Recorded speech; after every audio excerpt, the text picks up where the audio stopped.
पाकिस्तान पाकिस्तान आम मुल्क नहीं, उस पर अल्लाह की खास रहमत है।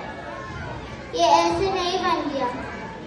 अगर आज हम आज़ादी से सांस ले लें तो इसके पीछे कई नस्लों की मेहनत और कुर्बानियाँ शामिल हैं।